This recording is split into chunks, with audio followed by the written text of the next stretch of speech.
Why is Raoul Pal and Robert Kiyosaki buying up all the XRP right now? Is it true that they're taking massive positions in XRP at the moment? These guys are multi-millionaires. Do they know something we don't? Have they called the bottom for XRP and now the only way is up? Do they have the inside scoop on the lawsuit? And how much XRP did they actually buy? While financial and investment experts are busy hodling XRP, this just happened. The latest trend in the classification of cryptocurrencies by U.S. Congressman Brad Shearman, while using the Ripple lawsuit as a yardstick, has stirred up a lot of bad blood among speculators of the asset. Guys, check this out. As it is required of you, if you're an XRP enthusiast, you must see what just happened.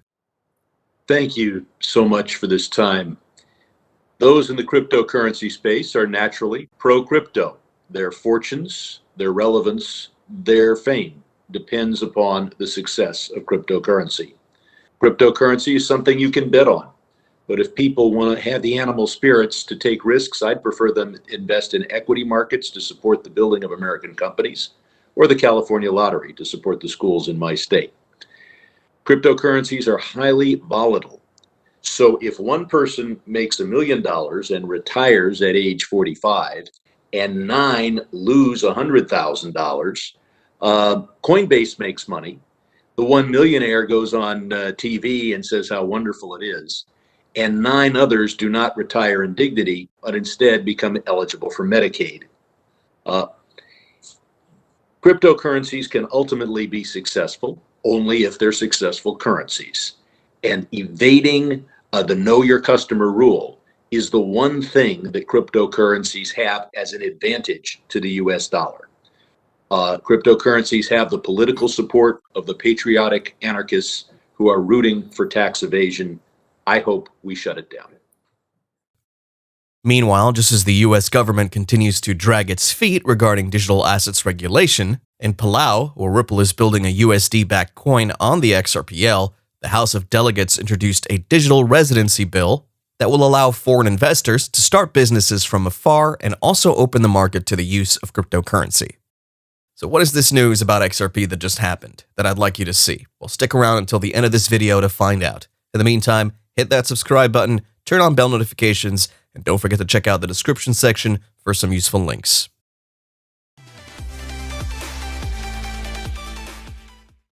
Gone after XRP because XRP is a security. But you haven't gone after all the major crypto exchanges that process tens of thousands, if not far more, transactions. If XRP is a security, and you think it is, and I think it is, why are these crypto exchanges not in violation of law? And is it enough that the crypto exchanges have said, well, having committed tens of thousands of violations in the past, we promise not to do any more in the future? Is that enough to get you off the hook for enforcement? So again, I can't talk about what matters we're looking at or not looking at. We have brought exchange cases. We brought one last year against Poloniex. I share your concerns that if the securities are... It's easier to go after the small fish than the big fish. But the big fish operating the major exchanges did many, many tens of thousands of transactions with XRP. You know it's a security. That means they were illegally operating a securities exchange. They know it's illegal because they stopped doing it, even though it was profitable. So if they know it's illegal, and you know it's illegal, and I know it's illegal, I hope you'd focus on that. And that was a hearing between member of the U.S. House of Representatives from California's 27th District on Tuesday, Representative Brad Shearman, and Director of Enforcement of the SEC, Gupir Grewal, before a House subcommittee on Tuesday, where the SEC official faced questions over the SEC's lack of enforcement against the digital currency sector's biggest crooks. If you follow this channel, you might find in our just recently uploaded video that I did refer to tweets from attorney John Deaton, Jeremy Hogan, Eleanor Terret from Fox Business, and others, talking about a statement from an elder statesman who had repeatedly taken shots at cryptocurrencies, especially XRP. Following these statements and a follow-up by Fox Business News journalist, Representative Sherman goes back on his own words, as we've just seen. Attorney John Deaton of cryptolaw.us weighs in on this. He says, "This is what is disgusting about Sherman's comments. In January 2019, Coinbase met with the SEC about listing XRP and informed the SEC it decided XRP was not a security and intended to list XRP but wouldn't do so if the SEC disagreed. The SEC did not disagree. In February of 2019, XRP was listed by Coinbase. In June 2019, Ripple filed a notice with the SEC that Ripple was buying 9% of MoneyGram and informed the SEC would be paying MoneyGram in XRP. The SEC did not object. Then 18 months later, in December of 2020, the SEC filed suit against Ripple. But Brad Shearman wants the SEC to sue Coinbase for listing XRP after Coinbase met with the SEC and did everything correct. When several conflicted SEC officials push a lawsuit against Ripple and claim XRP is a security, Coinbase tries to do the right thing and delists XRP. And now Brad Shearman says proof that Coinbase knew XRP was a security is because they chose to delist it. By the way, the SEC allowed Coinbase to go public while listing XRP without a proper license. Representative Sherman is a symptom of a terminal disease this country is dying from. Given this, several entities have all stepped up to call out these government representatives for misleading and representing the very people they've sworn an oath to protect. We have this one tweet from Minus Wells, illegal security. Has this guy even been following the Ripple versus SEC case? The United States government are hypocrites, liars, and scumbags. Exchanges trade it because they know XRP is not a security. What are your thoughts? Furthermore, the same Twitter user enlightens us with this.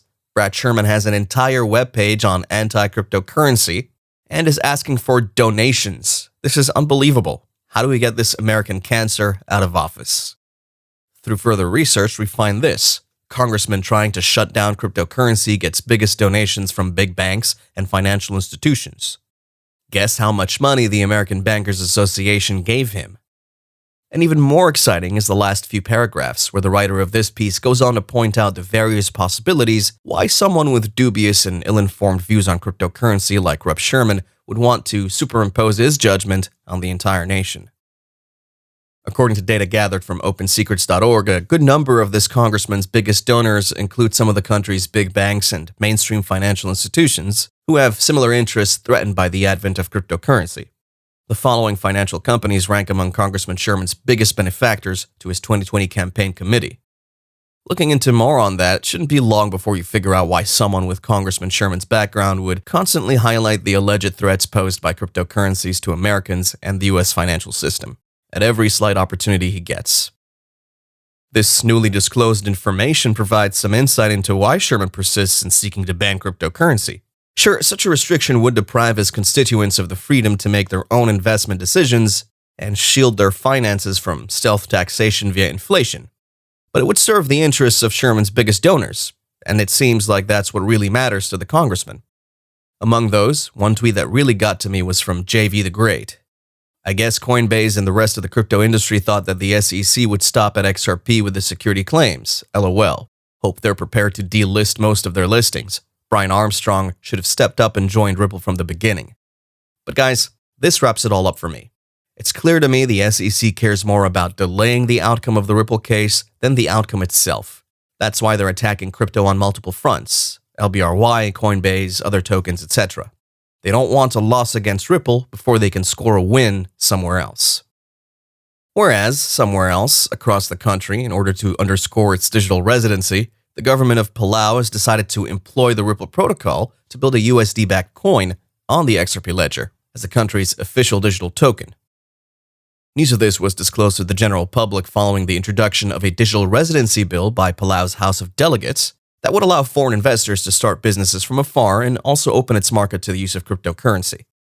According to the tweet from the Wrath of Kahneman, to underscore it, digital residency is entirely a business move that could make Palau a digital haven explicitly geared towards crypto, where the local currency is based on an XRPL USD stablecoin. So guys, what do you think about all this? Do you see this as a great time for Coinbase to ditch the SEC's threats, just like it did in the past, and relist XRP at the earliest and join the bandwagon? Well, if you ask me, I think it's too late for that now. Any such move by Coinbase to relist XRP in the midst of all this would come off as even more hypocritical than the SEC's move to sue Ripple in the first place. So what's this news about XRP that just happened that I'd like you to see? Well, check this out. See, the biggest misconception of the entire SEC versus Ripple case is that many people believe that the SEC is only alleging that XRP is a security the way Ripple sells XRP. That is simply not true. Now let's look at paragraph 89. If this does not scare you, then I don't know what should. Paragraph 89. Defendants understood that XRP purchasers routinely resold XRP to other investors in the United States and other countries. How is that an allegation against Ripple? It's basically saying that because Ripple understood that XRP purchasers, XRP holders, investors would sell to other XRP investors, that's somehow an allegation being made, not just against Ripple, but against all of us. Let me ask you, do Bitcoin investors resell to other Bitcoin investors? Do Ethereum investors and holders sell to other Ethereum holders? Every single crypto asset on planet Earth fits that description in paragraph 89.